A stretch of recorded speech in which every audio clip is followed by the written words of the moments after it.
We will be running 10-minute tours to the processing building. There's one leaving in just a few minutes. Please meet at the end of the exhibition. Perfect. I believe it's switched on. Ladies and gentlemen, if I could just have your attention for a second. Ladies and gentlemen, your attention for a second. We're going to be running some walking tours through the Array Processor Building and Power Facility. These tours leave every couple of minutes. If you're interested in joining one of those tours, please gather towards the end of the exhibition. You'll see that there'll be a stand there where you can join the group for the tours. So again, ladies and gentlemen, if you'd like to join a walking tour of the Array Processor Building, and the Power Facility, please make your way to the end of the exhibition. These tours will be happening every few minutes, so if you've missed the first tour, you can join in a later tour. So again, ladies and gentlemen, if you'd like to join on a tour of the Array Processor Building and Power Facility, please make your way to the end of the exhibitions. There you'll find a group who can take you on the tour. These tours will be leaving every few minutes, so if you miss the first tour, you'll be able to join one a little bit later. Thank you very much.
Ladies and gentlemen, if I could ask you to please start taking your seats. We're about to get started in the next few minutes. Ladies and gentlemen, if I can ask you to please finish up and start taking your seats. We're going to be starting in the next few minutes. Ladies and gentlemen, if you can finish up and start taking your seats, we're going to get started in the next few minutes. Thank you.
Ladies and gentlemen, just a couple of logistics, please.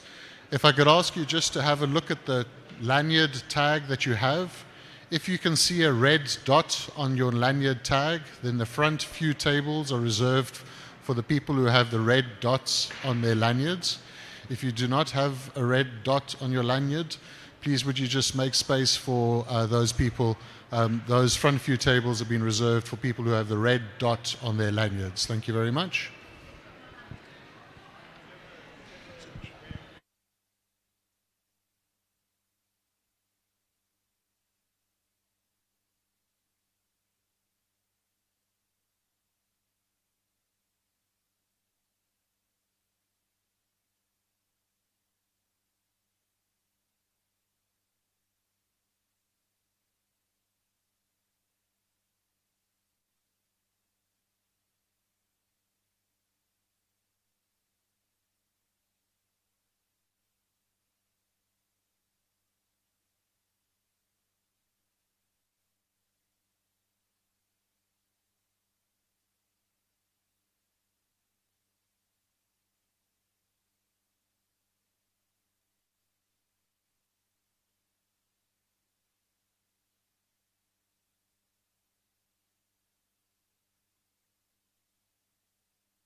Good morning. Can I ask everyone to settle down, please, so we can get started?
Okay, good morning.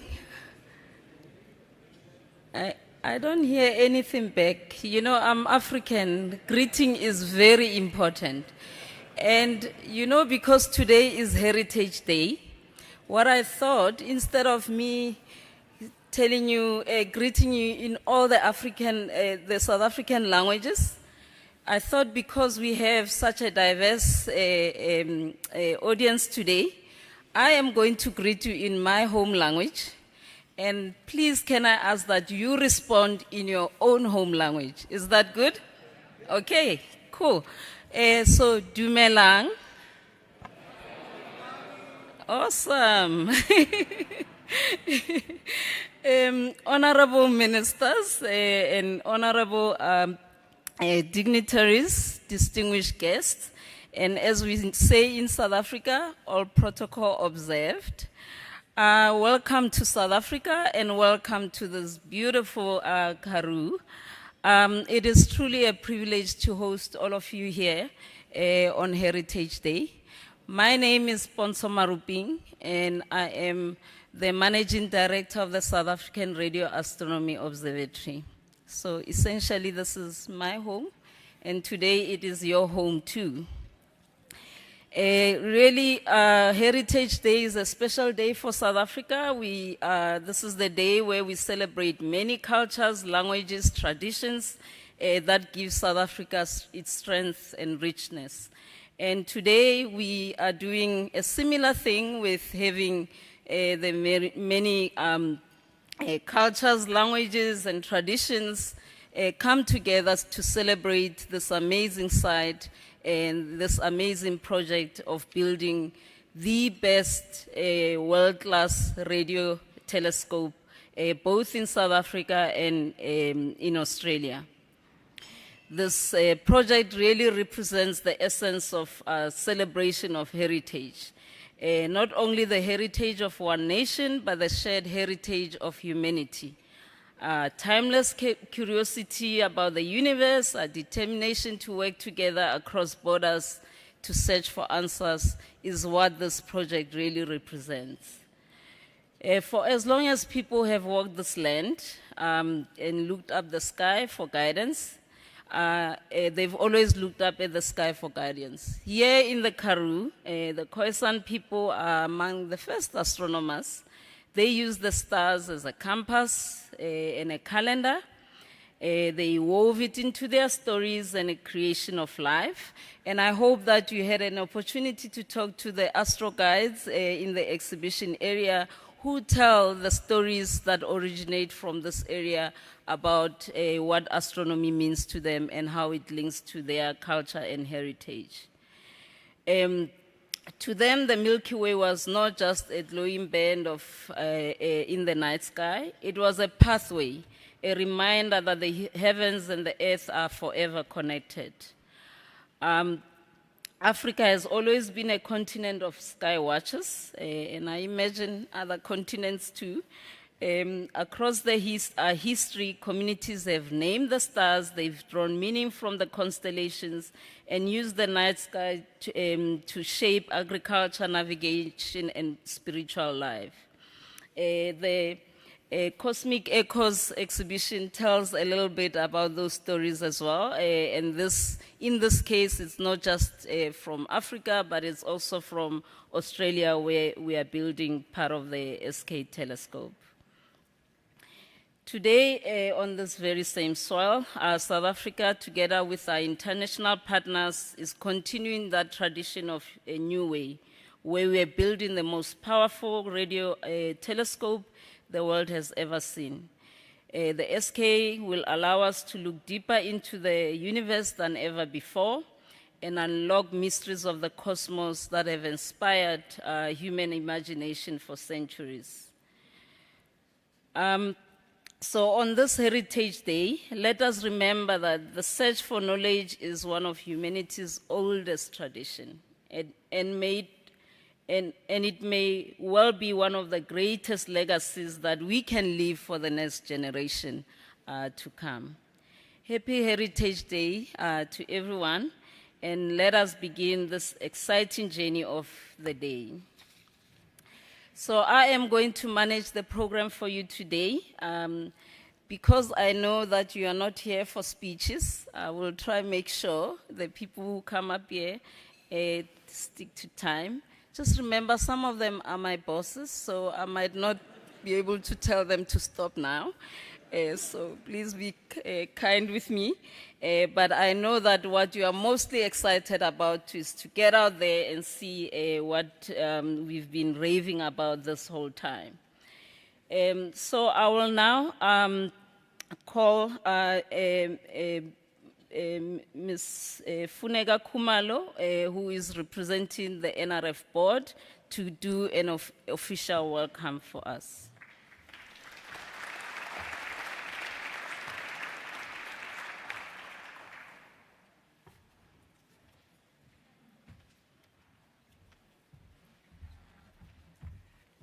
I promise I will not take too much time. Honorable ministers, distinguished delegates, esteemed colleagues, welcome to this extraordinary site. We are reminded that great science is never the work of instruments alone. It thrives when supported by strong systems, sustained funding, and the deliberate inclusion of people from all walks of life. The National Research Foundation is a cornerstone of South Africa's national system of innovation, our country's engine for turning ideas into impact. How do we do this?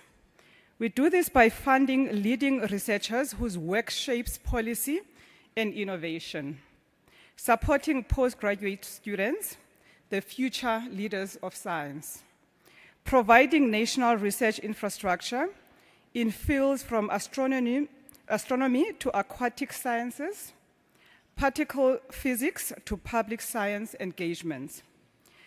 SKA Med and Meerkat are proof that South Africa can blend domestic investment with international co-funding to achieve world-class science. Our funding model ensures that every rand and every dollar delivers both scientific excellence and community benefit. We work hand in hand with government, the SKAO, the global partners, so that contributions, whether financial, technical, or intellectual, create a shared value. Meerkat and SKA Med are not isolated projects. They are deeply embedded in South Africa's broader innovation ecosystem. Astronomy here fuels breakthroughs in data science, artificial intelligence, and advanced engineering. These projects spark new research clusters, They attract global talent, inspire young people to pursue the STEM careers. Ladies and gentlemen, these are not just telescopes. They are platforms for transformation, building the skills and industries that will shape our country's future. As we look ahead, I invite our G20 partners to continue walking this journey with us, not only as funders, but as co-creators of a shared scientific future.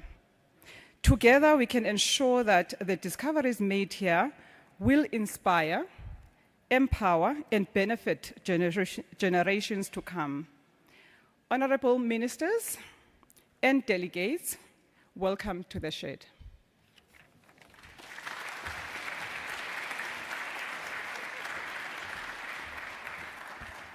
Whew, that was easy. Was watching that look like a hawk, and I didn't have to do anything. Thank you so much, Ms. Funeka. I will now call on the Director General of the Square Kilometre Array Observatory, Professor Phil Diamond, to give the SKA overview.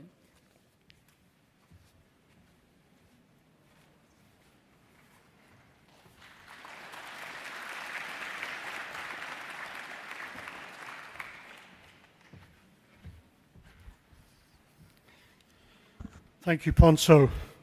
You have me scared now that I'll go over time, but I'll try not to. So I would like to add my welcome to that of Ponso and NRF board member to the distinguished ministers, ambassadors, high commissioners, and representatives here today, and all of our colleagues. But I would especially like to say, to welcome and say a huge thank you to all of those staff who've come into work on a national holiday, a bank holiday today, on Heritage Day, to help support this event. We very much appreciate it.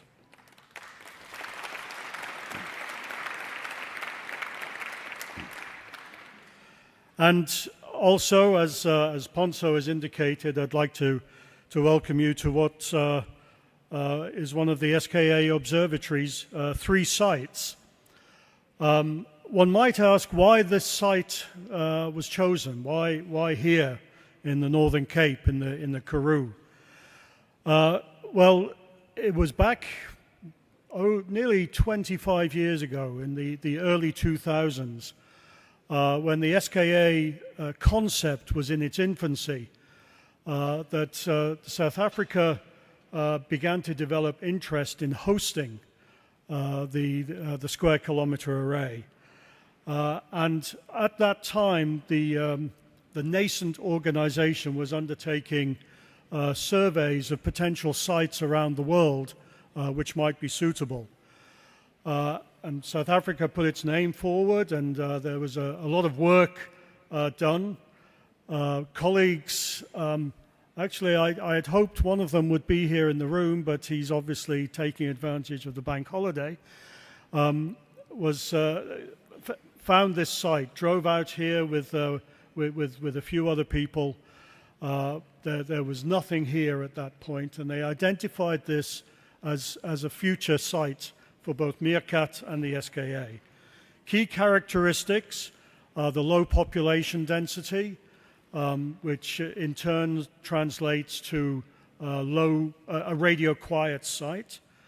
The fact that it's in the southern hemisphere and the galactic plane passes overhead is key. And then South African colleagues started developing the site in 2005, putting in place what eventually became Meerkat. The SKA as a whole has been a 35-year undertaking since those initial discussions that happened in the late 80s and early 90s. And after years of scientific discussions, engineering work, site selection, detailed design, and a strong political engagement by a number of countries, as you've heard, the SKA Observatory was came into existence, really, it was founded in March 2019 when 7 countries signed the SKO Convention in Rome. Moving forward a couple of years, in December 2022, we held on this site and in our site in Australia simultaneously the SKA Observatory's construction commencement ceremonies. And today, almost 3 years later, you will have the opportunity to see how much progress has been made in that construction. Let me highlight a couple of aspects. First and foremost, here in South Africa, the SKA telescope is being constructed in and around the wonderful South African 64-dish Meerkat telescope. And we will be out there shortly in the middle of it. It is currently the best radio telescope on Earth. And what we at SKA are doing are building on that superb legacy to make something even larger. Meerkat is, as we heard yesterday, being extended with 14 SKA-designed dishes funded by Germany, Italy, and South Africa. Earlier this year, we released the first image from our SKA Low telescope in Australia. And there we've now assembled over 12,000 antennas. And over in the display there in the corner, you will see one of those antennas. It's not a scale model, it's a real 2-meter tall life-size antennas. We now have 12,000 of the 131,000 we will need. And in Australia, we've completed our first construction milestone, demonstrating a working system throughout the entire chain. Here on this site, we have just seen our first dish, SKA 001, open its eyes on the universe and take a spectrum of neutral hydrogen in the Milky Way. It's the first signal captured by SKA technology here in the Karoo. It's a critical construction milestone for us, and for us radio astronomers, a very special moment. 5 of our dishes are now proudly standing, and several others are either under assembly here or on the ocean. It actually says in the ocean here, on the ocean, on their way to the site from China, where they are being manufactured. And it's very pleasing to see our Chinese colleagues from CTC 54, the company that is constructing the dishes and assembling them here on site. In fact, in the exhibition over there, you'll see a lovely photograph of the dish with the different components, with the flags of the countries from where those components originate. And this is a fantastic demonstration of the international nature of the observatory. You will see as we tour the site shortly the large number of completed foundations waiting for SKA mid dishes. 101 of the 109 foundations have been completed. There is also much that is not visible to you, since the infrastructure has been installed both here in the ground and many kilometers away on the 3 spiral arms that emanate from the core. And in fact, both here and in Australia, a large fraction of the infrastructure has now been completed. And we will soon see the contractors responsible for that begin their withdrawal from site. We will then turn to completing the installation of the dishes, the antennas in Australia, the telescope hardware, and the massive digital systems and software, and turning all of that hardware into a radio telescope. The observatory is first and foremost a science endeavor, and our mission is to deliver, in a few short years, transformational science. And this will undoubtedly change the way we see the universe and our place within it. But the SKAO can only be a success if the delivery of our mission is done respecting the people living around our facilities.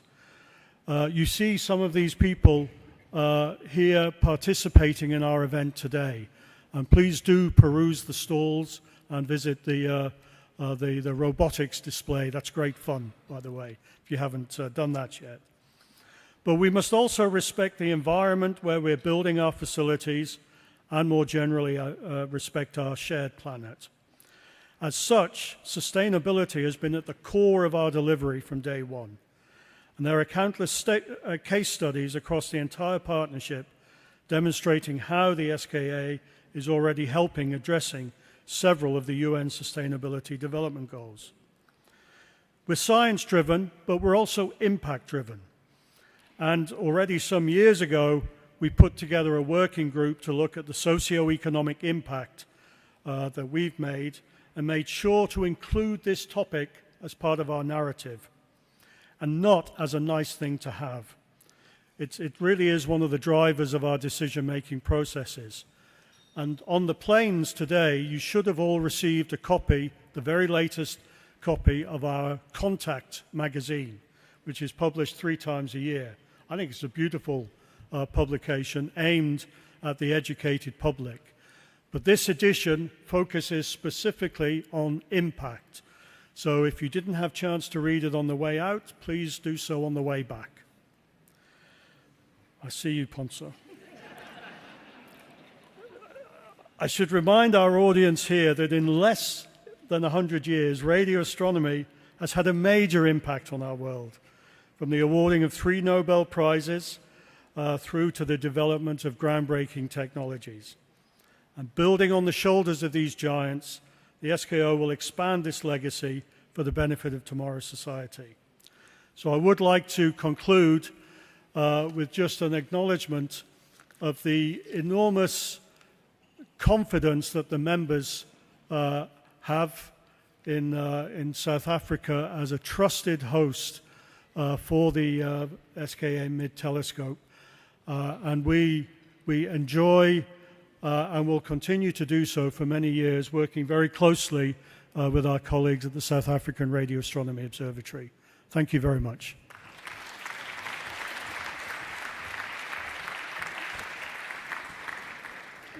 I'm going to give him a little grace that, maybe he doesn't have his watch. But thank you very much, Phil. I will now call on Kevin Govender. He will moderate a panel.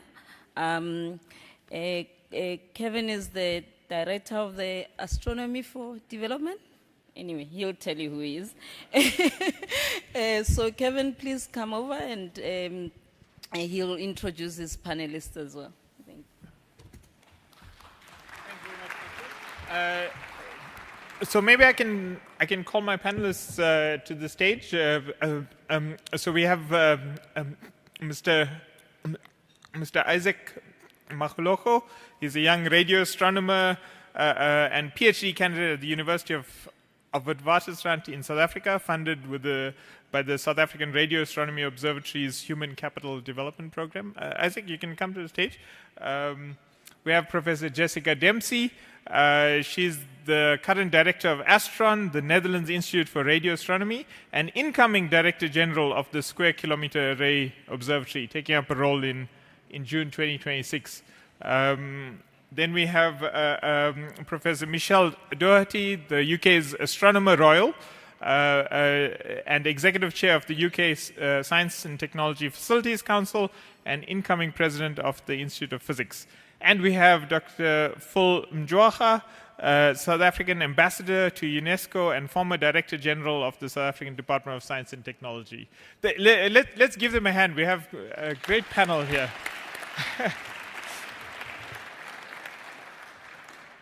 So our job, I think, so we have our mics. Can I also have a mic?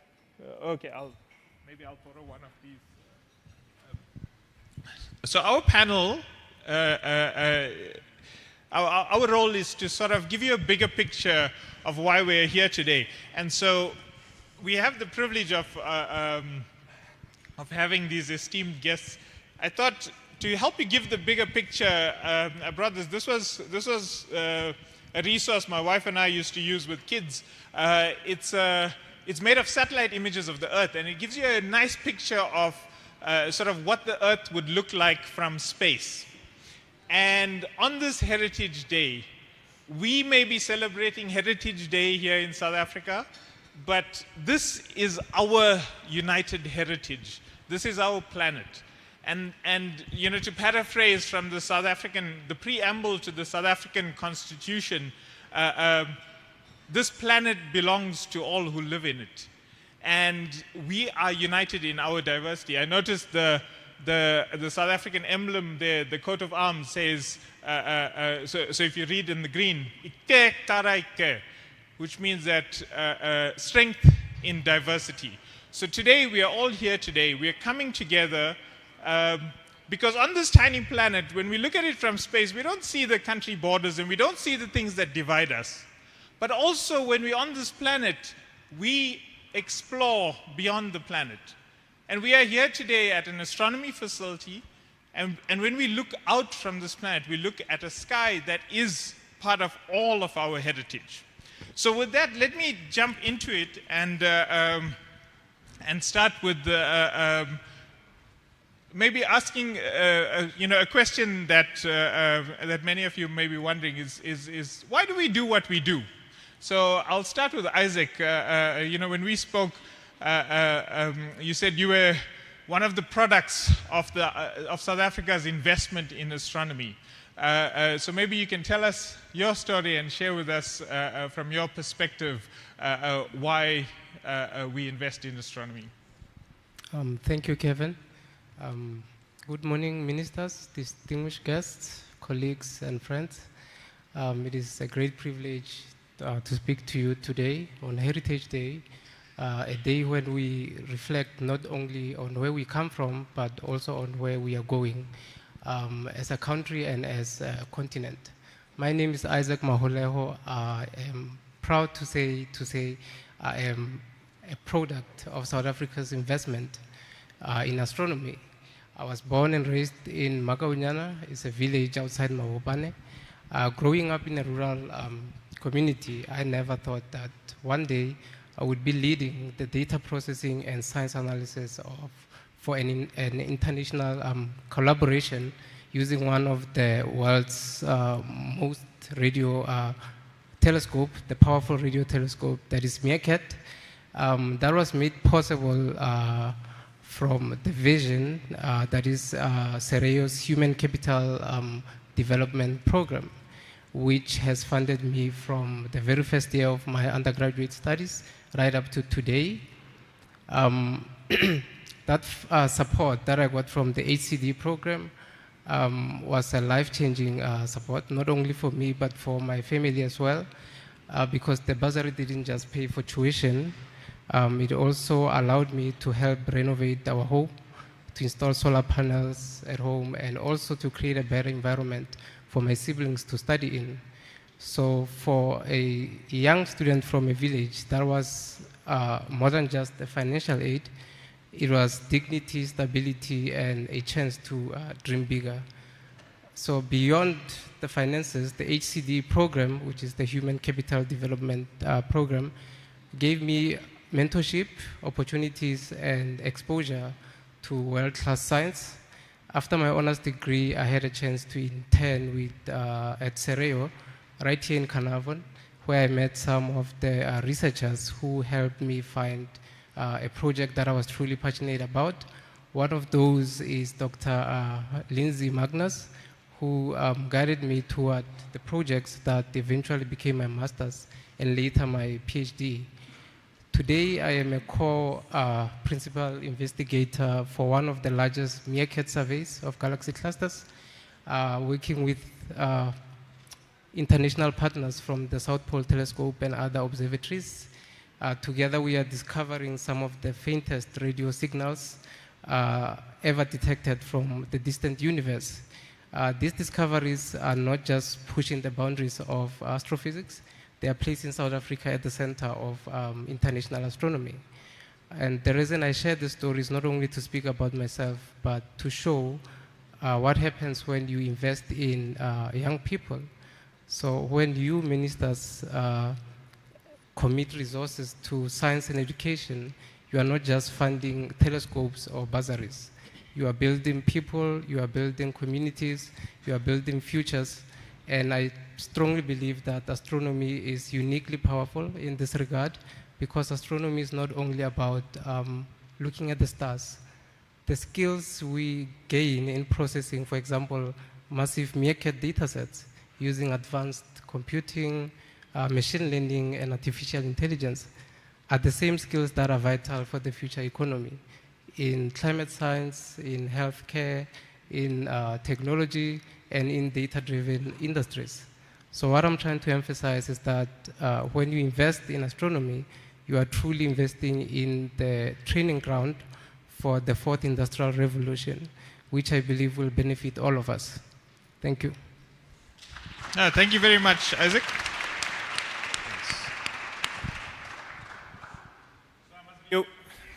So I must be aware of Poncho in case she pushes us for time here. I didn't mention that the other reason I have this earth ball is so I can throw it at anyone that takes too long. Let's move on. Professor Dempsey, we are here in South Africa. We are at this site. And Isaac talked about being funded through the program that was from here, from the South African Radio Astronomy Observatory. But this is an incredibly ambitious project, the Square Kilometre Array. And some refer to this as a mega science infrastructure. But what, from your perspective, is the reason that we do this? Why should we do this? Why should governments be investing in such a thing? Thank you. I don't know how to follow that, Isaac. That was kind of amazing. Yeah, I think I want to take it a bit global from this really earthy perspective, which I really appreciated, which was I was fortunate enough to be here for part of the G20 for the last few days, so I've been able to think about this a bit, which is, I think this is SKA is a global experiment, and I don't mean the science. I think this is also an opportunity for, it's probably the most diverse global experiment to build an infrastructure at this scale. And there has to be some good reasons why all of these countries coming from literally all parts of the planet have decided this is a good thing to do. And one of them was really starkly illustrated by the former Italian Prime Minister, Enrico Letta, when he addressed the G20. He said, "Science is one of the last universal bridges we all share." And he gave a wonderful framing of the fact that even while we have all of these very other great challenges amongst our world, science will be one of these bridges. And we talk a lot in this construction about the scale and the cost. And so people want to say, well, what am I getting for this investment? And we talk about return of investment and all of these things. And I think we miss a bit of the point when we look at that number. Because one of the amazing things we get back into our countries, particularly with such an ambitious project, is the type of return. Because our industries, our small and medium businesses, are working with bleeding edge technology that wouldn't be able to normally work in and at scale, which means even after contracts are finished, you have now got a more robust core business for all of these high-tech industries and really matching to the needs you have now. So it keeps on giving and all across the world. And the other thing I was also brought to mind, which was in the SKA ministerial meeting held yesterday, and I think it was the Honourable Minister for Science from China who put it beautifully. And he said, the SKA is about pooling global wisdom. And I really thought this was another opportunity because with this science framework, we can look to who our partnerships and our shared interests are around the world and not just have the scientific collaborations, but for our young workforce around the world, we give them the ability to roam through this organization. They can go out there, they can come here, they can get that expertise and that experience, take it back and invest that back nationally in accelerate your own technologies. The other thing was, and this is sort of to jump on from something Isaac said, I was very lucky to be a part of the Women and Girls in Science side event on the Saturday, and there was more than 200 high school girls. Oh my God, the energy. I was exhausted. but it was an amazing event because we were talking about actionable things we can do. And one of the numbers that stuck with me was that if we close the gender gap in the digital landscape and science landscape, we would inject $5 trillion into the G20 GDP by 2030. and looking at those girls, and if you could bottle that energy, we could build and run the telescopes for 10 years. And we're throwing that away right now. So I really want to thank the members who spoke to the importance of diversity, equity, and inclusion, because SKA has the opportunity for all of us to be that leader, that pioneer, the one that said, well, SKA is doing it, so it can't be that hard. And so I think we have a great opportunity, and it's another reason for this global investment, is to really make sure that we represent our communities, we reflect the diversity of this global alliance, and we have women in leadership. We have our minorities in leadership. So I think that's another really good, important reason. And just the last one I'll hit on is what Phil mentioned, which is we have to figure out how to do this sustainably. What does carbon neutral, carbon negative astronomy look like? How do we make our research infrastructures at this scale not just not making a bad footprint, but actually return into their communities and provide that in a sustainable way? And not just sustainable in terms of carbon, but in the communities themselves. We can't just take, we have to be fully embedded. And if we can figure this out for SKA, that's something that we've taken across this global alliance for other things that we need. No, thank you very much.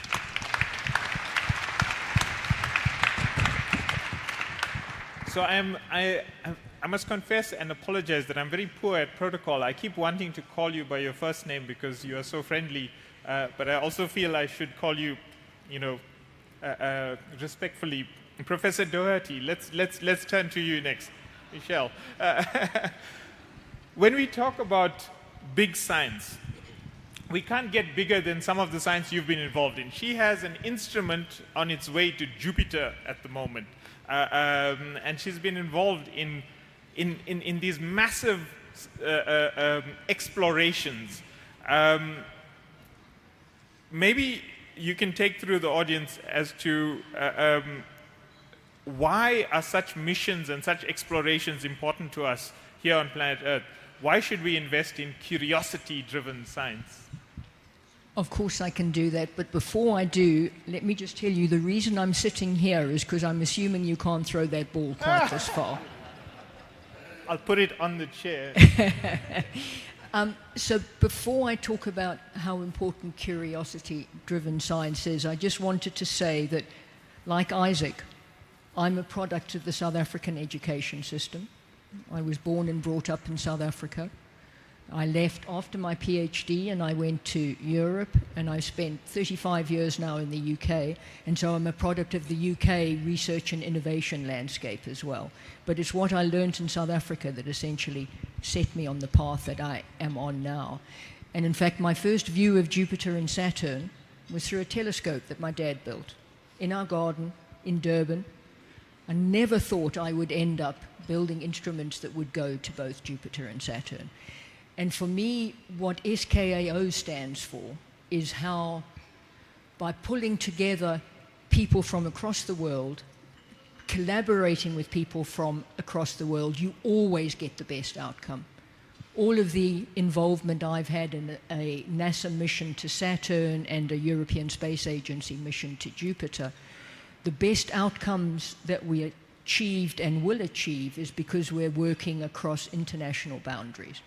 We all think differently. We all see things in different ways, and by pooling all of those ideas together, we come up with a much better understanding of how things work.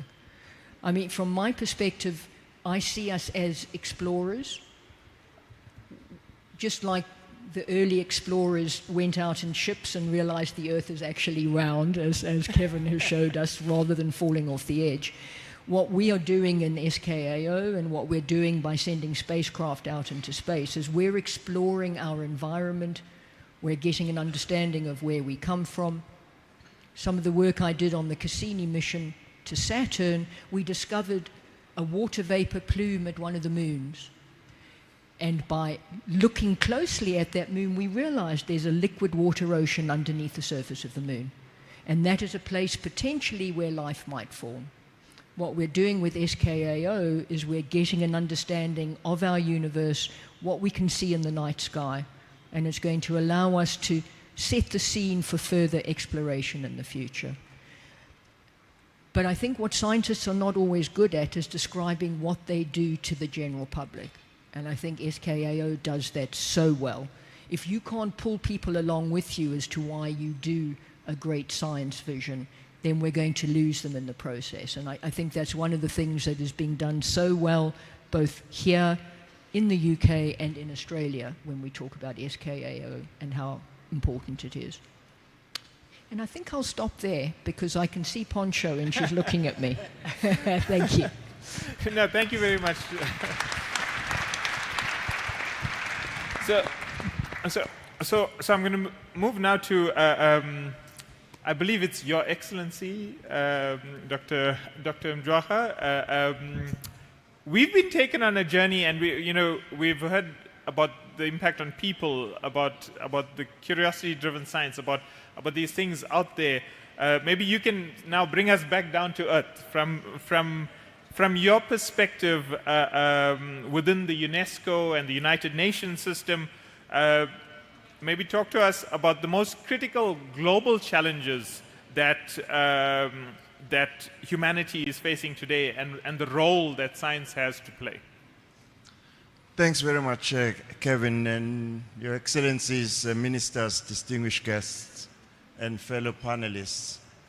Before I come to the question that you've asked, I just want to give a context of what I do these days. I am a representative of South Africa at UNESCO. And at UNESCO, we have a group of ambassadors all over the world, but I am also working fairly closely with the ambassadors from the African continent. And then, of course, as South Africa is the chair of the G20, I'm here to listen to the outcomes of the G20 Ministerial for Science, Technology, and Innovation. And you will see why I'm giving you this context later on. So you've asked me to talk about challenges, but I also want to say to the audience, some are challenges, some are great opportunities. So I'm going to focus on a few. I've chosen 4 for today. The first one is climate change. I've broken this down to water, oceans, and understanding climate change.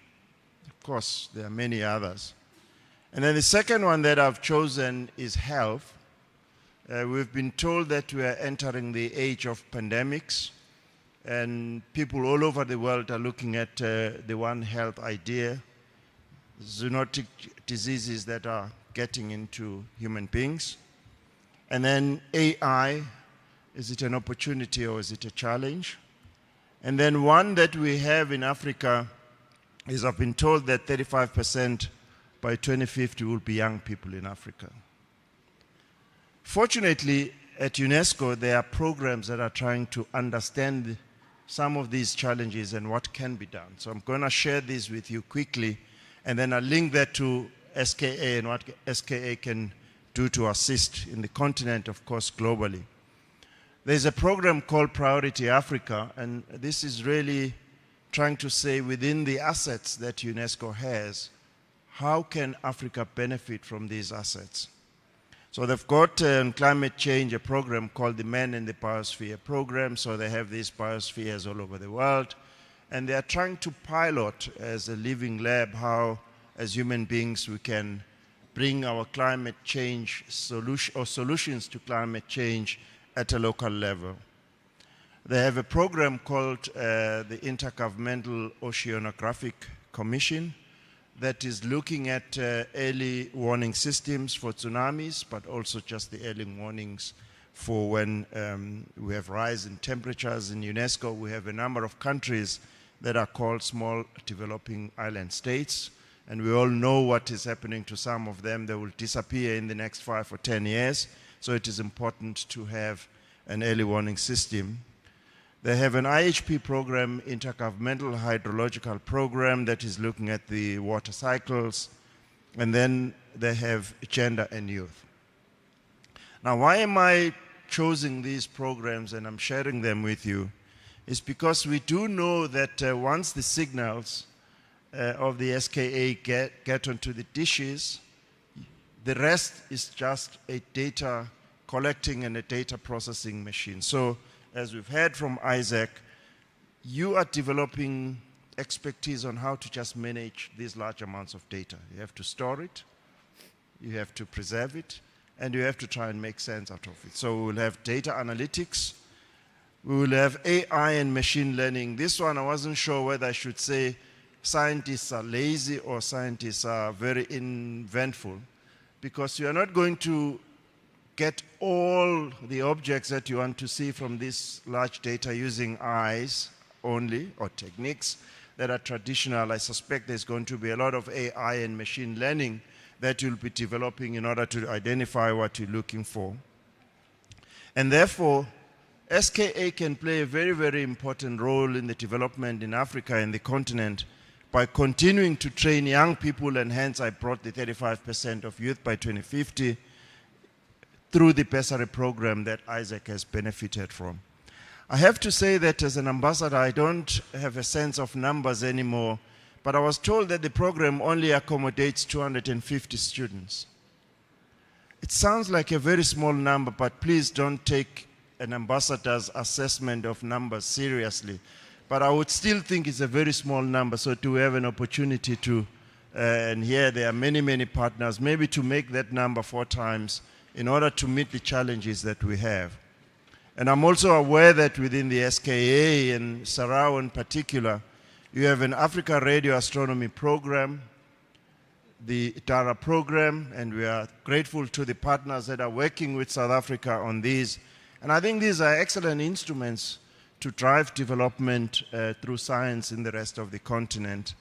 And we are looking forward, of course, within the AU to develop an AI implementation strategy in the continent. And we heard yesterday that as part of the G20, the Africa Biodiversity Genome is going to be crucial to contribute to the health challenges that Africa faces. So I'd like to stop here, and I hope I've been able to give you a sense of both the challenges, some solutions, and the role of SKA in contributing to some of those challenges. Thank you very much. Thank you very much, Paul.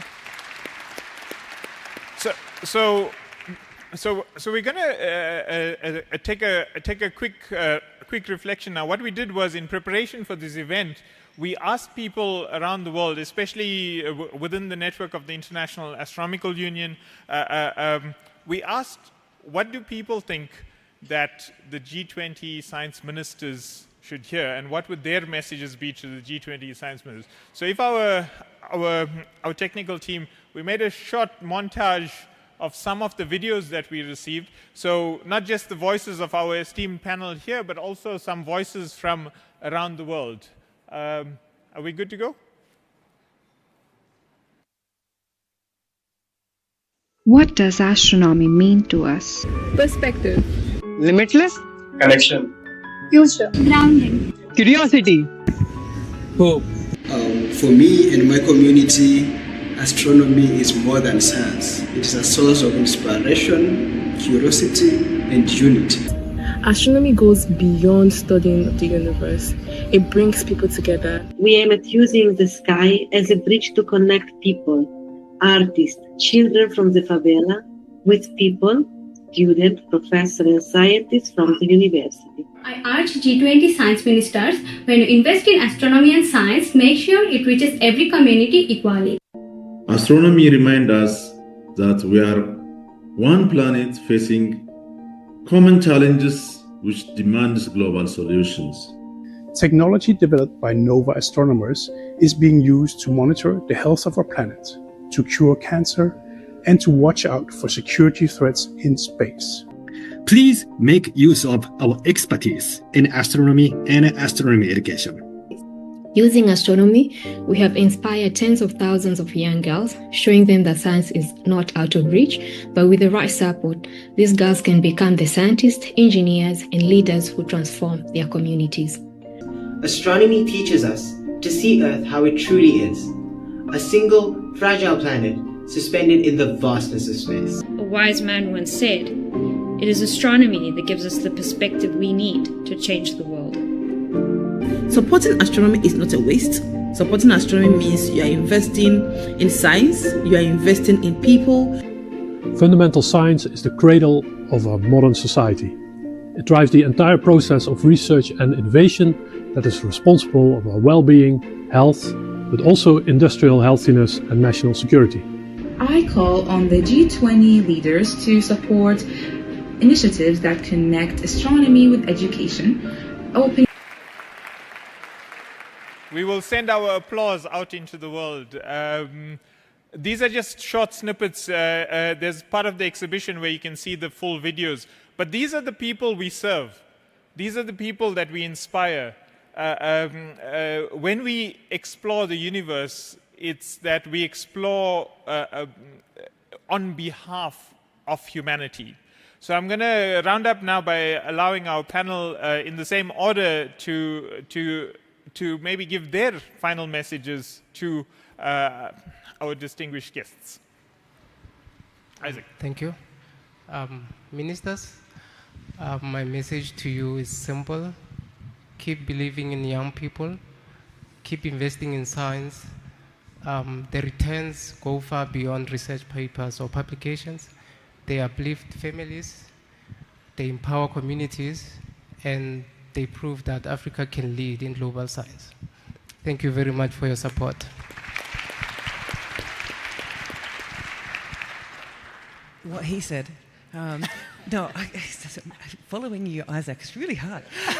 I really want to just jump on that and do that back to the three themes that I think the G20 presidency had also stand for what we want to do with SKA and what we need in order to succeed in the way we want to do it, which is the themes of solidarity, equality, and sustainability. And it will be with those three things that we don't just see the universe in a different way, but we do something which unites us at a time when we sorely need that.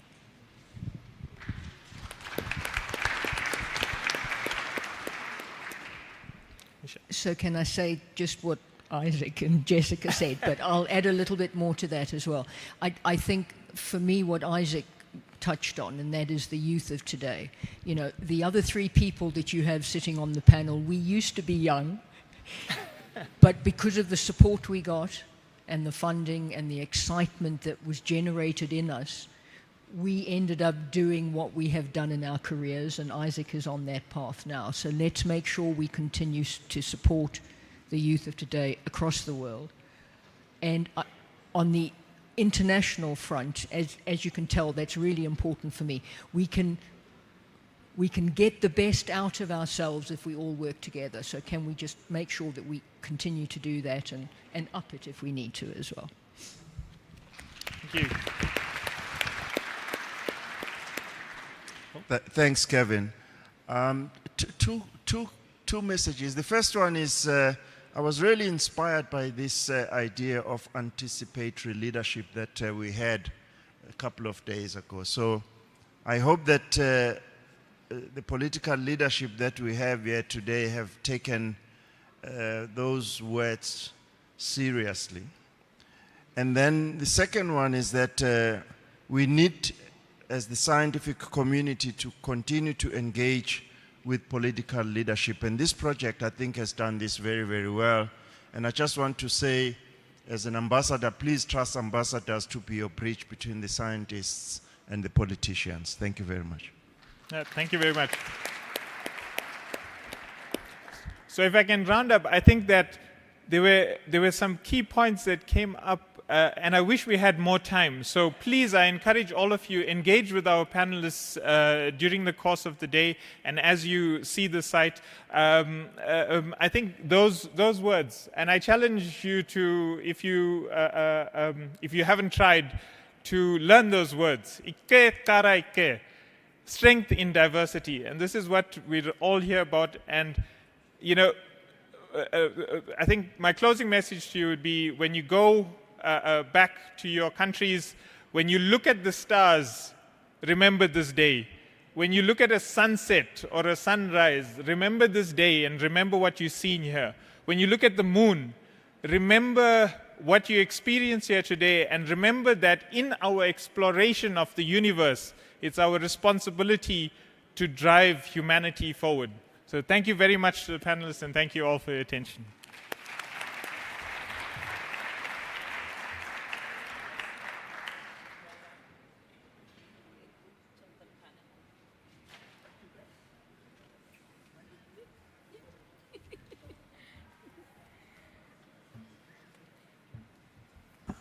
Thank you very much, Kevin, and the panelists. That was really quite inspiring.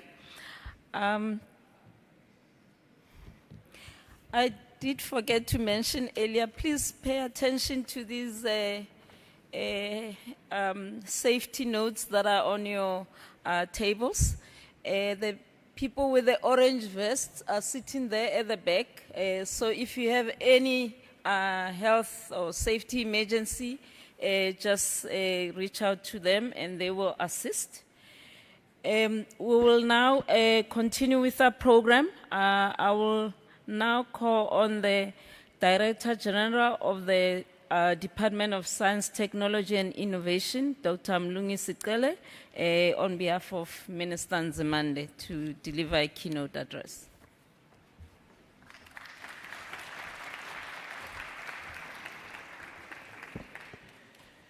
Program Director and the Management Director of this place that's hosting us, esteemed G20 Science and Innovation Ministers, High Commissioners and Ambassadors, distinguished representatives of the SKA Observatory member states, prospective SKAO partners. Maybe I must pause there because we really want prospective to be translated into current. And please, France, move faster. And those who are still deciding, I hope they could move even faster than France to get us. And those who haven't decided, I hope you heard the key message. Phil said we have started connecting with the universe. I assume it's much more warmer that side and beautiful than where we are. Strategic stakeholders from over 30 nations represented today, a warm welcome to all our valued guests. Let me extend our sincerest apology on behalf of Minister Professor Nzimande, who is here in this building, but regrettably, he's unable to be present with us. He really wished that he could be part so that he could deliver the message and interact with you. Happy Heritage Day to everyone present. As we remember that Africa is the source, is the original. It gave birth to all of you as human species. Thank you for joining us at this historic site in the Karoo near Carnarvon for this ministerial SKA event. It is an honor to host you at this prestigious site, which is a beacon of South African and global scientific ambition. Today we stand on a sacred ground, not only for its pristine radio quiet skies, but for its role in uniting nations to explore the mysteries of the universe. This event, as organized by the Department of Science, Technology and Innovation, in collaboration with the South African Radio Astronomy Observatory, which is a facility of an entity called the National Research Foundation, and the International SKA Observatory, is a testament to what humanity can achieve through a shared vision and collaboration. South Africa's commitment to science and innovation is reflected in the sense that as the South African government, we have long recognized science, technology, and innovation as a cornerstones of inclusive and sustainable economic growth and social progress. Our National Development Plan and the Decadal Plan for Science, Technology, and Innovation provide a robust policy frameworks within which to drive this agenda. Astronomy in particular has been our strategic priority, and we have used it to demonstrate our commitment to science diplomacy. The SKA project embodies this vision. Our government has secured funding, enabled critical infrastructure, and legislated protections to ensure a radio-quiet zone here in the Karoo. These efforts ensure the sustainability of this world-class facility while delivering tangible benefits to local communities. From enacting policies to fostering partnerships, we are building a legacy of excellence that resonates locally and globally.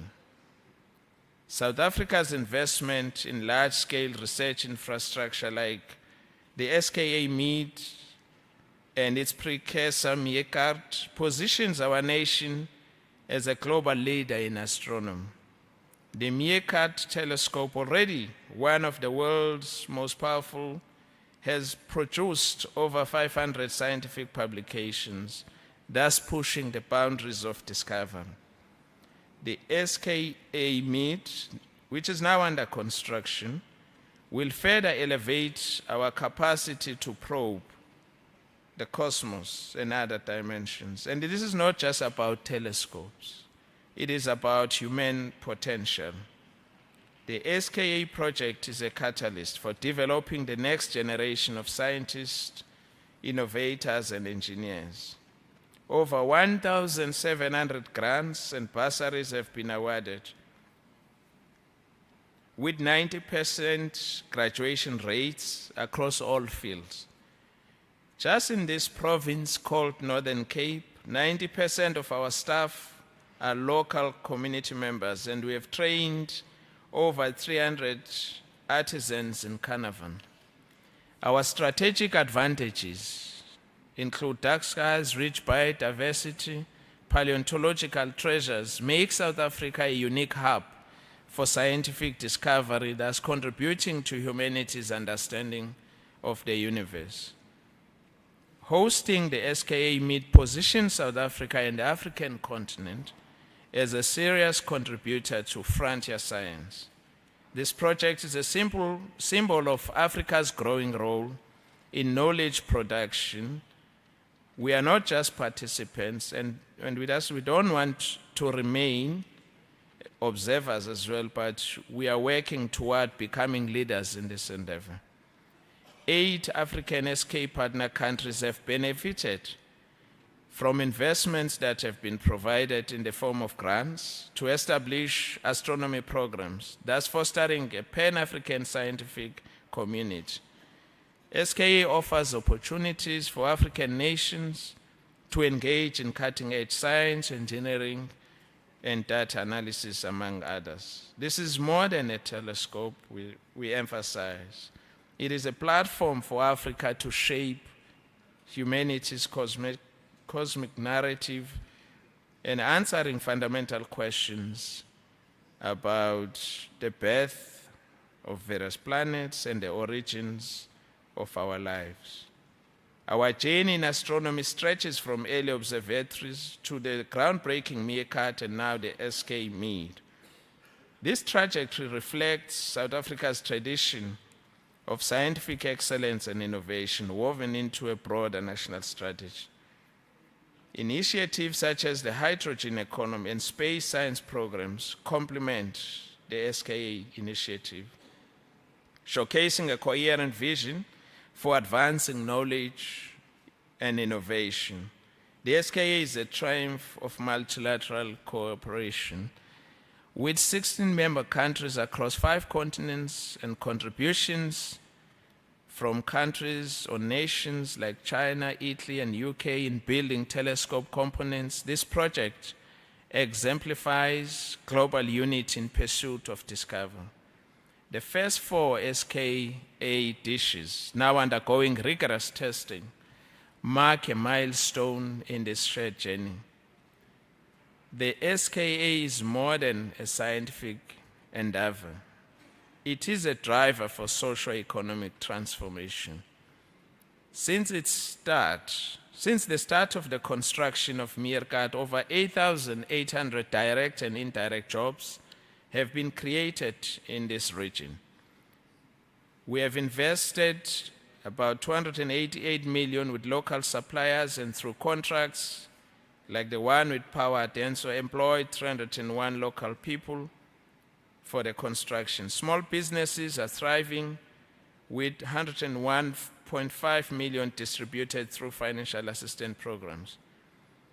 Education is at the heart of our mission, as exemplified by Isaac. Over 300 high school bursaries, robotic programs, and early childhood development initiatives are inspiring the next generation in science, technology, engineering, and mathematics. The Carnarvon SKA Visitor Center, a multi-million rand project, will blend science and tourism, thus boosting the local economy while showcasing SKA's wonders to the world. The Karoo's pristine environment is a global treasure. Our government is committed to protecting this radio quiet zone, ensuring minimal interference for the SKA's sensitive observations. Sustainability, which has been emphasized by previous speakers, is integral to this project, and the SKA's data could even contribute to climate science, aligning with our broader environmental goals. Our country's national astro-tourism strategy, launched a year ago, underscores our dedication to preserving dark skies while creating economic opportunities through astrotourism. In making a call to action and future outlook, I would like to extend this message to our fellow G20 and SKAO partners, that I would like to extend a heartfelt invitation. Let us deepen our investment in this shared scientific future. The SKA Observatory is a model of science diplomacy, uniting nations in pursuit of knowledge that benefits all. I urge more G20 countries to join the Square Kilometre Array Observatory, amplifying our collective impact. South Africa remains committed to ensuring that the SKA's benefits are felt locally, nationally, continentally, and globally. From job creation to inspiring young minds, this project is a beacon of hope and progress. Together we can unlock the universe's secrets while building a more inclusive and innovative world. In conclusion, as we are going to tour this remarkable site today, let us remember to reflect on the power of cooperation and the strengths of partnerships and collaboration. The SKA is a testament to what we can achieve when we unite across borders, disciplines, languages, and cultures. On behalf of the peoples of South Africa, I thank you for being part of this journey. Let us continue to reach for the stars together. On behalf of Minister Nzimande, I wish to thank you.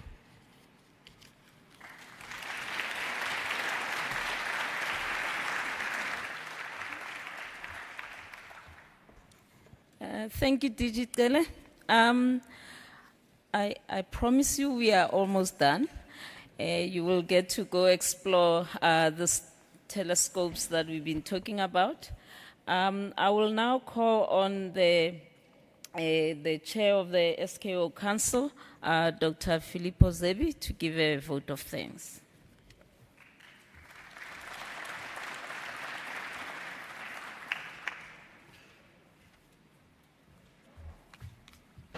Yes, I was asked to give you a vote of thanks before we move out on the buses and go to see the telescope finally. I think that the first thank you has to go to the government of South Africa, Minister Nzimande, and the structures in the ministry for conceiving, organizing, and implementing this visit to site today. Radio telescopes, we put radio telescopes in deserts because those are radio quiet zones. What radio quiet means is that you have few people, no cell phones, no radios, no video cameras, no cameras. Then looking from here above, we have many, and we have a lot of electronic devices. So what is happening here today is non-standard. And I think that a big thank you has to go to all the people that made this possible, to bring us up here with airplanes, drive us, and we will drive them. They will drive us in the telescopes. And making all this possible is extremely important. So I think that the second thank you goes to all the people that made this possible. And the third and last thank you goes to you.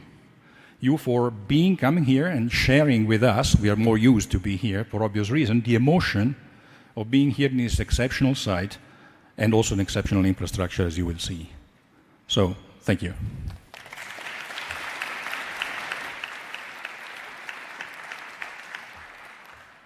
I can tell the chair really wants to go see what we've been doing. Okay, thank you very much, everyone.